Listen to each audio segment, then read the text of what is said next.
we have our very first new segment that now you get to be part of.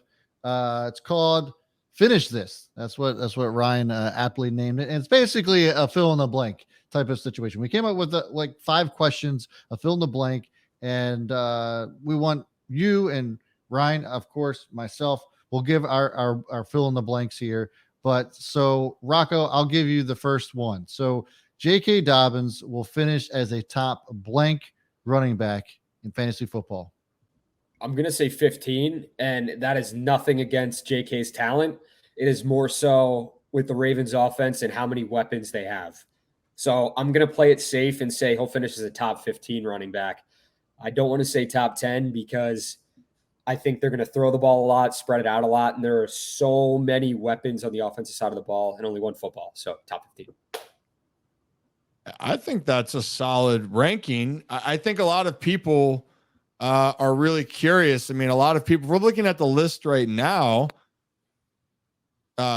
He's outside of that top 15. A lot of people have him maybe in that 15 to 20 or later range. So hey, whammy. I'm cool with it. Ravens wide receiver that you won in fantasy football this year is blank. Zay Flowers. The reason why, quick reasoning, because I know we're strapped on time. Odell hasn't played, he missed all last season. You don't know what you're going to get out of that fantasy wise. You don't know if he's going to be a three down guy out there on the field. I think Zay Flowers, his motor is just high. He's young. He could be used in so many different ways. And I think you're getting a preview of that in the preseason, even though he played kind of limited snaps. But Zay Flowers is the guy I want from a fantasy football owner as far as a receiver on the Ravens roster right now. I gotta go Zay Flowers too. Like, and it's not even necessarily because of your reasoning, Rocco, but also I almost wonder if OBJ is going to be that decoy, right? Like he's gonna get the double coverage, and because many teams don't know what to expect from Zay Flowers, right? You're not gonna double Zay over OBJ, at least right now, right? So, and maybe there's coaches out there that know better, but I think that you're right. I think that Zay Flowers, for multiple reasons, would be the one that I would pick. All right, Brad, back to you for option number 3. All right, here we go. So the quarterback I'm drafting this year is blank. And this is again for value, but quarterback for value that I would take. I'm going to give you one. I think Justin Fields because of his running ability, but I'll give one that no one's thinking of because, and this is value and you can get him for way later in the draft. Geno Smith. To then, for value of what it is, of what they have, the receivers that they have, Geno on a points per game basis last year. Again, this is a value. If I'm not taking a quarterback early, I will take Geno in like the 10th round or later, a guy that has the ability to finish in the top 12. You have DK Metcalf, Jackson Smith, you have Tyler Lockett, you have 2 solid running backs.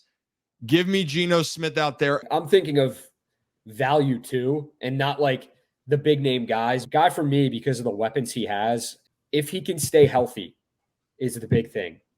But the receivers he has, it's not so much him, it's the receivers and what they can do after the catch, and he gets points for that. It's Tua. It's Tua. If you're going to take him later, Waddle, you got Tyreek Hill. They're 2 burners. And you think about the yards after catch, that's going to add to Tua's yards. I'm telling you what, though, being able to cover Tua at Alabama, like seeing him, like those guys running across the middle, he's going to hit it. He is one of the better, like, slant guys that I've seen when it comes to passing, feeding them right where they need to be fed and where they're able to create separation out of college. So I think with those 2 guys, it's going to be pretty solid season for him. I would say the QB I'm drafting that not named Patrick Mahomes is going to be Joe Burrow. Last year, I mean, look, so all the pieces that Joe has had, the weapons he's got are still there. Obviously, he's got the injury going on, but there are rumors that he could potentially be ready by week 1. We'll see. But I think that's what gives him perhaps some value as well, not necessarily to the reasoning that Ryan had for Geno Smith. But perhaps Joe Burrow goes down a little bit further in the draft because of the calf strain. But listen to this. Last year, he had 35 touchdowns, 4,400 yards. He did not have a single game where he didn't throw a touchdown, and 12 of those touchdowns were multiple touchdown games. So I think that Joe Burrow is primed to do that again this year. For those reasons, I'm going with that guy. I like it. And to just close out my point real quick on Geno, just because I pulled it up and I'm like that. Guess where Geno finished last year? He was top 10, right? Mm-hmm. Finished 5th. So Okay. I'm not saying he's going to finish 5, but if you can get a top 10 quarterback later, and same for Brad's reason, why not? Yeah.